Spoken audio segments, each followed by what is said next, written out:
All right. Well, good evening, everybody. I think it's Tuesday. Is it Tuesday? Yeah, it's Tuesday. Tuesday evening. So thanks for tuning in, or hopefully you're watching this back later.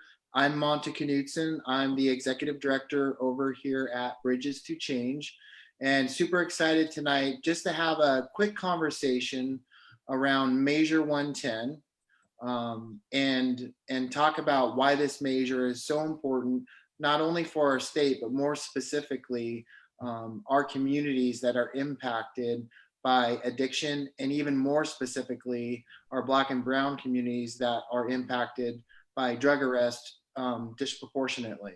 And so we want to talk a little bit about all that tonight.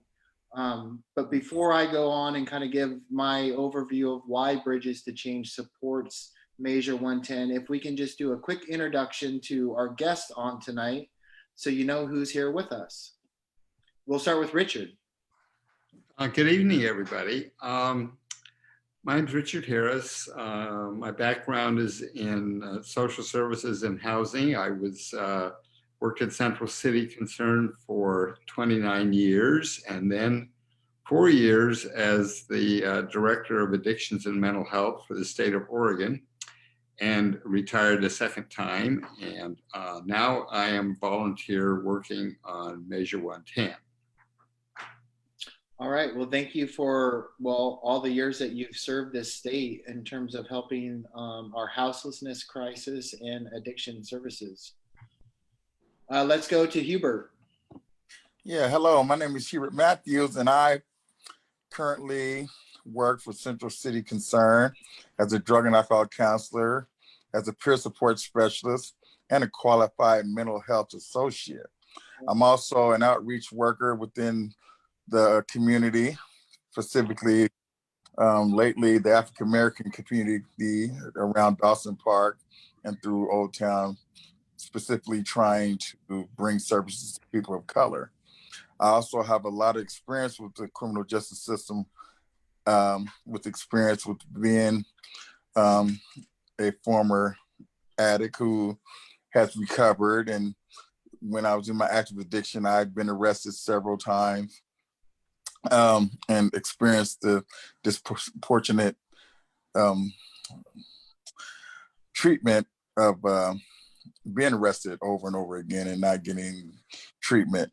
So I support Measure 110 because I have direct experience with what we're trying to do differently with this measure.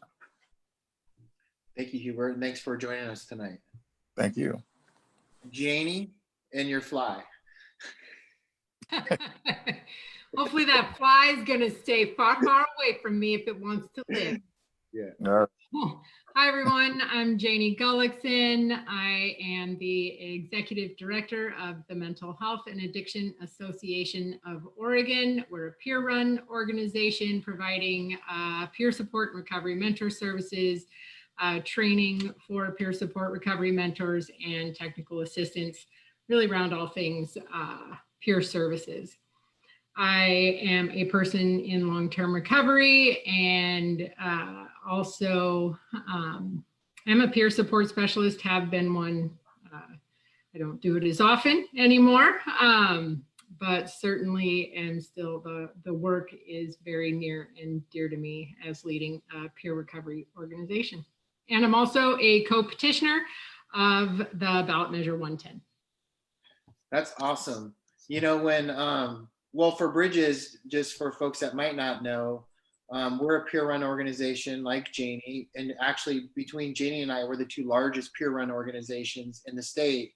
And I think I'll throw this out there, probably out of peer-run organizations, we probably employ over 70% of that workforce for organizations that are peer-ran. That's a guess. I think it's probably a little bit more than that, but we'll be conservative in that. And so here at Bridges to Change, as a peer-run organization, we have around 180 staff. About 80% identify with lived experience and with previous criminal justice involvement. And not only that, over 80% of the folks that we serve here have been impacted by the criminal justice system. And so not only on a staffing professional level, experience level here at Bridges, we know full well the impacts of our justice system, so do the folks that we serve. And so, so when Janie first approached me as my good friend and colleague to support this measure, I was like, no, I'm not getting in the middle of this. I get money for, I serve a bunch of people in corrections. I don't want Judge Block calling me and like blowing me out of the water. Like I was worried about really getting in a mix of like, because I get a lot of money in terms to provide services from folks that are impacted by the criminal justice system. And I sat with that for a while. And what I came to realize was, one, that's not how we work. We don't make decisions based on money. Two, we make decisions based on impact, right? And so when I started really looking at Measure 110 for our organization, I began to see a lot of things. And we'll talk about those tonight, but I wanted to just share at Bridges, our number one reason that we support this measure is because according to the Criminal Justice Commission, they analyzed this measure, and it showed that arrests and convictions of our Black and brown communities can be reduced by 94 to 95%. That in and of itself right there is enough for us to get behind this measure. But we know that this measure does so much more than that by expanding access, recovery access sites around the state that are going to support folks of gaining access into treatment services, support folks into supportive housing. And to do that, we're going to get a big chunk of money from marijuana tax revenue that's going to be allocated and mandated for these services. So for us at Bridges to Change, from our equity work, from a service standpoint, there's no reason for us to not get on and support this measure. And the last thing I'll say about that is for folks that are neutral on the measure, I believe there's only two positions. There's either for or against, right? Neutral itself is complicit. And what you're basically saying is you don't want to be part of dismantling a completely racist system that's dominated by white culture. And so this is an opportunity for organizations to stand up, to stand with, and to take action. And so we're super excited about this measure. And from what I hear right now, it's pulling well. And so yeah, so with that, I have no particular order. Who would like to go next in terms of talking about why y'all support this Measure 110? Thank you.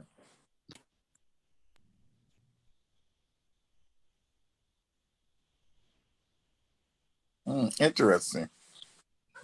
Where were you going to go? I thought you were going to go. Who, me?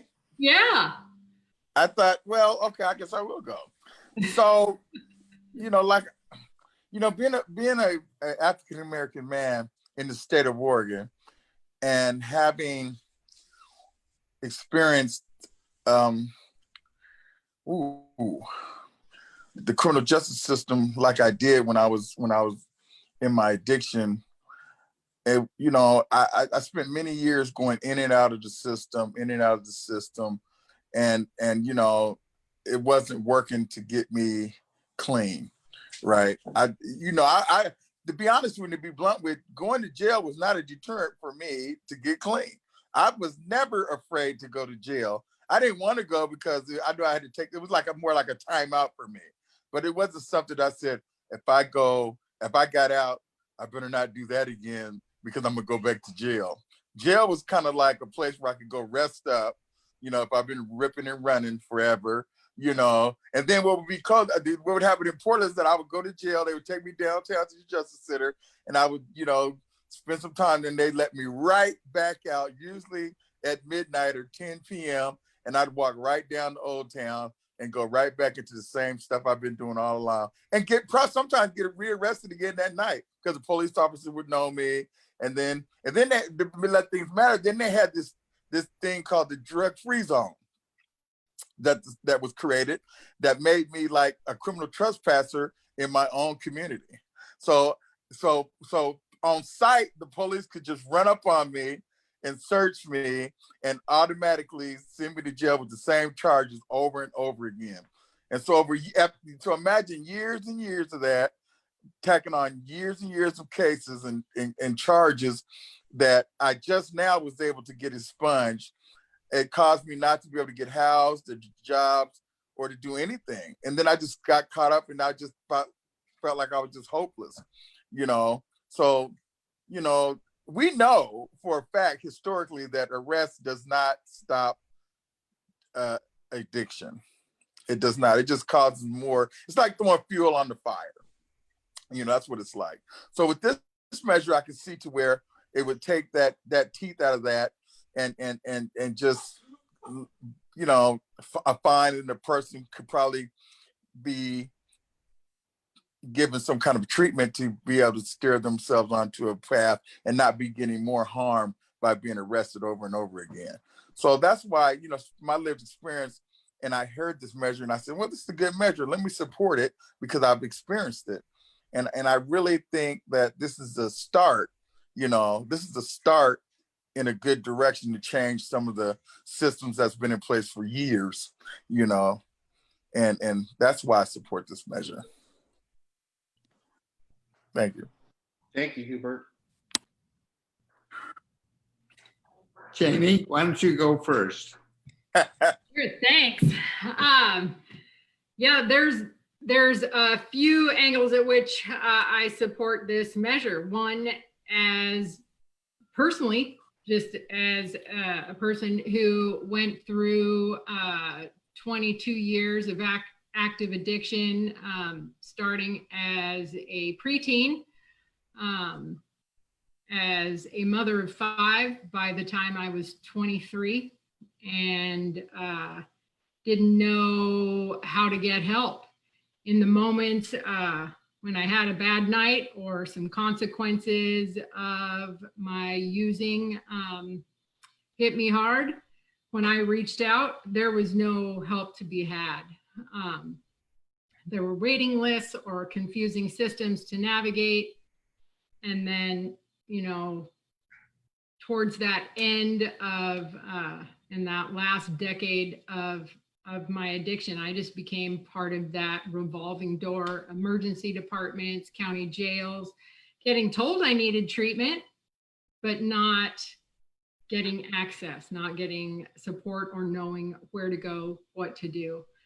And so if there had been a system in place where I would have been told millions of times I had police interaction, you know, here's where you call, here's what you do, and then a system to respond with actual help and recovery support and treatment services and housing, that would have been a game changer. And I might have saved myself 17 felonies, you know, in and out of jail for 5 years before a prison term. And I could have raised my kids, you know, things would have been different. So that's why I personally believe so strongly that I'm a co-petitioner. And then as an organization with Mental Health and Addiction Association of Oregon, I mean, we're serving people all day long, every day, from street outreach to in the jails and in the hospitals. And so many barriers to treatment when we're meeting people in the hospital. Oh, I've got a warrant. I can't go to treatment. Or there's waiting lists. People are in the hospital dying from their addiction with things that are like endocarditis or other health conditions on top of the health condition of addiction, and are told 2-4 week waiting list. Can you hold on till then? Well, if we could hold on till then, you know, or go get treatment, but you have no housing, no other type of support. So we see that all day long in the people we serve every day, and it's just heartbreaking. And we watch how many lives are lost because of a lack of access. And so MHAAO Board of Directors unanimously voted to support this measure. And like Monta said, I mean, for many, many reasons. And this is our goal, is to see people recover. And for those that are on the fence, to reduce the harm of their use until they do want to do something different. Thank you, Janie. Unlike Hubert and Janie, I don't have a personal involvement with drug addiction or alcoholism, but I've got over 50 years of experience in providing services to people with addictions. And over that 50 years, I've watched the war on drugs process up close, seeing how it affects people's lives, and believe that it's time that we put an end to the idea that you can criminalize addiction and that people will get better in jail. So I have watched at least 5 or 6 different drug czars propagate the idea that you can solve this problem by making it a crime to possess small amounts of drugs. This measure takes away the criminal penalties for mere possession, and it's about 50 years too late. I have seen many, many people whose lives have ended as a result of addictions. And I've seen a lot of people who've gotten clean and sober and changed their lives. Only though, when the right kinds of services were available when they were ready to get clean and sober. And so this measure not only does away with the criminalization of addictions, it provides the necessary kind of services to get people connected to treatment and recovery. And the thing in particular that is attractive to this measure is that it has criminal justice reform on one side of it, but it also provides reform to the kinds of services that make a difference to people. So it does both things. And I think the most important thing about the service side of it is that it deploys peer mentors as people with lived experience who in fact meet addicts where they're at and help them access the services they need to stay clean and sober. Another key feature to the measure is that it provides safe housing.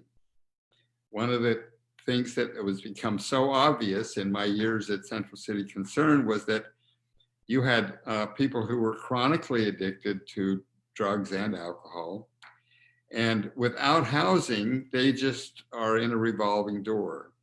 I managed the Hooper Detox Center for 9 years, got to know hundreds and hundreds of people who successfully went through that program.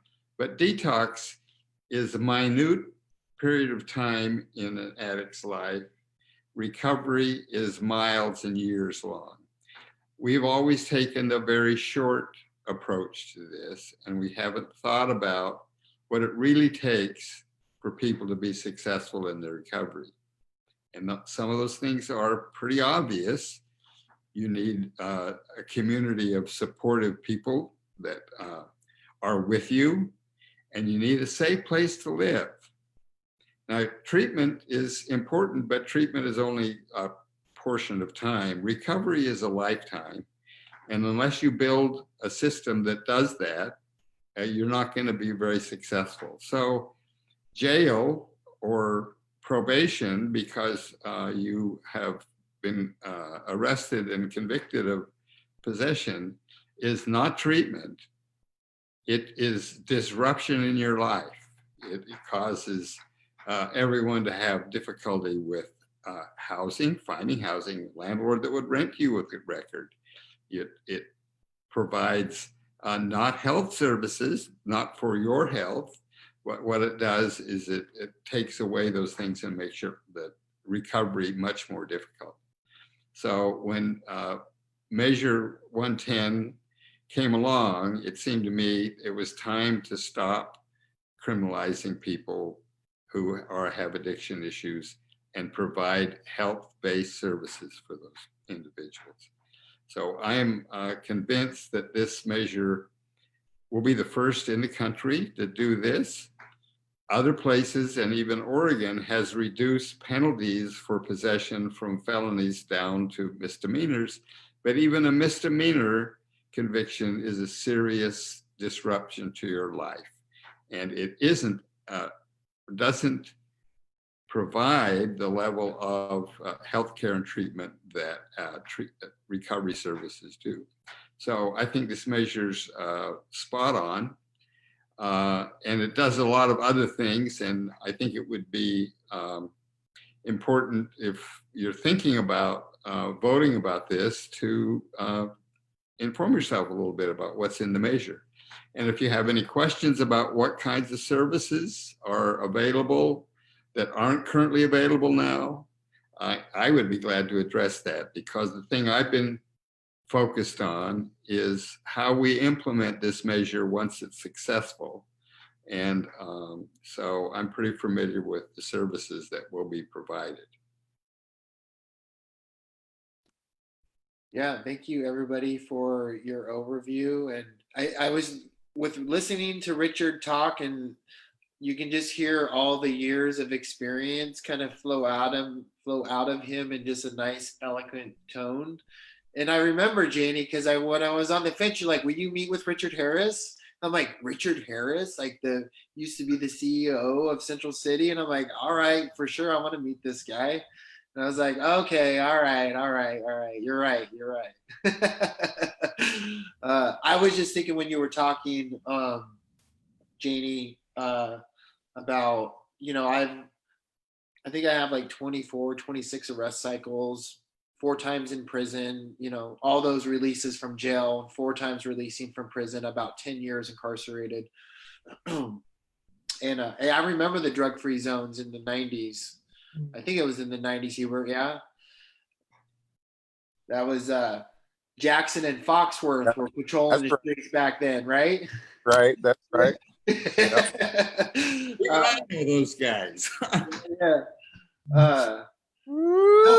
I just remember, so I didn't get the treatment, housing, and peer mentorship I needed until my very last prison set when I got out, right? So I think back, I'm like, 10 years, what if I would have gotten access to treatment in the very beginning? And I've done some great things with my life and my recovery. And, maybe it was timing, I still want to say that access, or the lack of access in the beginning, kept me on that cycle way longer than it needed to be. I'm a decent person. I didn't need to be sitting in prison for 10 years, hitting the Justice Center, waiting for my bologna sandwich, and getting out at midnight and back in the next night. Yeah. Oh, right? God. You remember that, Hubert? Remember that quite well. Quite well. Yeah. Man. But anyway, I think we've done a good job in 24 minutes really talking about Measure 110. I'm not seeing any questions in the chat, which means a lot of people are going to probably watch this later.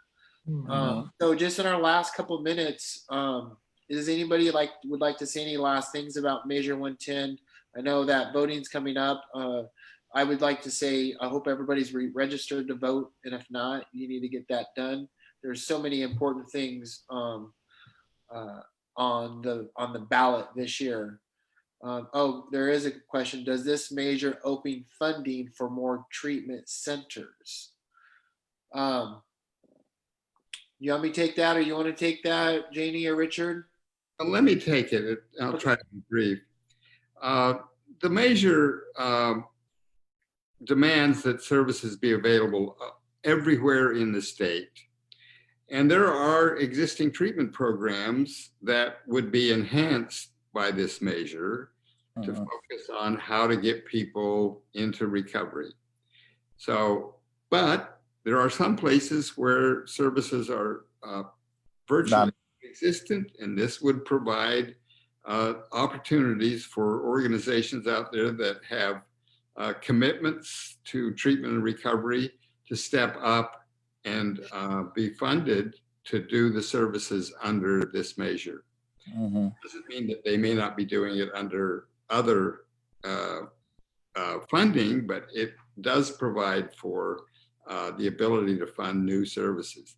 And in particularly, the focus is on those people who have been disproportionately affected by the arrest and criminalization of possession charges. Mhm. It's called out in the measure to do that. And I would just also add with what Richard said, for folks that might be listening that don't totally understand the funding models. And so Medicaid is kind of like a fee for service that funds treatment centers. And so there's a lot of things that don't get funded by Medicaid, like peers, unless somebody's engaged in treatment, and housing services. And so these recovery access sites will act as kind of a triage, I'll call it like a triage center, where folks can come in and find the recovery mentor that can help them gain access to the treatment provider that could be around. So right now, there's no one place to go. A person that might want treatment, they got to call DePaul, they call Central City. They're trying to get on a wait list. These centers Right. can act as like a warm handoff hub. So I would say it also enhances current treatment programs by getting people in the door to provide services. And yeah, just to add to what Mancha said, these access centers are not necessarily bricks and mortar places that have to be built in several places in the state. They will be utilizing existing, if there are existing treatment or recovery, organizations, peer organizations, places like that it will provide funding for those places to add that as a service. And if there's nothing like that in, say, a very remote rural region of Oregon, then something will have to be in place. Something will have to be created to create that access. So the funding is tailored, or will be distributed in a tailored way to what that community need is, which is along the I-5 corridor is going to be very different from, Eastern Oregon. Right. Yeah. So what I'm thinking is that even when this measure passes, when it passes, I'm being very confident. When it passes, I'll go and then with you on that, Hubert. and then we sit down at the table and we start looking at what's needed in real time and how to address the issues of treatment, how we can deliver these treatment services. I think that's when the rubber hits the road. We get this thing passed, and then we sit down and we try to talk about effective ways to get the services to the people who need them. I have a lot of ideas about that. Yeah. I really do. I think everywhere that a person goes who has addictions should have access to treatment. Even if you're in the jailhouse, you should have had, instead of sitting in jail doing dead time, you should have access to treatment in jail. Yeah. If you're waiting to get out of jail to go to treatment, you should be getting treated for whatever in jail. And while you waiting, and then if you need more treatment, you can be released to treatment, and then you can get some more treatment. Because like Richard said, it's a long process. It's not a one-day process. It's a lifelong process. And I think services need to be able to be continuous to be able to get a person involved in the recovery type system of having support and everything else throughout their lives to continue going forward instead of going back. So we need to develop a system of treatment and behavioral health care continuous and be easy for people to get access to it, where there's not. My dream is that there not be a waiting list for any kind of treatment. That if addict tells, because I do outreach, right? And I know right now today, people say, hey, what they're saying is I want housing. So if there's treatment attached to housing, okay, I got housing for you. You don't have to go to treatment, whatever barrier a person has, they should be able to be met to help them get to where they need to get to. Yes. Because if there's no demand for drugs, there's no market for it. That's what I believe. That's exactly right. Yes. Yeah, and just when you were saying, there were so many places to go with what you said, and I'll try to keep this brief. But when you think about the Oregon State prison system, Right. 14,000 prison beds or 15,000, right? Right. There's only less than 200 residential treatment beds while in prison. And there's, so we have over 70% of the population in prison is there Right. because of substance use disorder. That's right. Wait, less than 200 beds out of 14,000. And That's then right. there's even opponents to this measure. Oregon Recovers in our call today was like, we need, their main position was, we still need criminal justice, right? Which is totally opposite to what we need. And I can go on and on about that too, but I'm not going to do that right here. That's different. It's like saying, so we have known health conditions such as diabetes. If someone eats the cake and skyrockets their blood sugar, we better arrest them because they're not making wise decisions.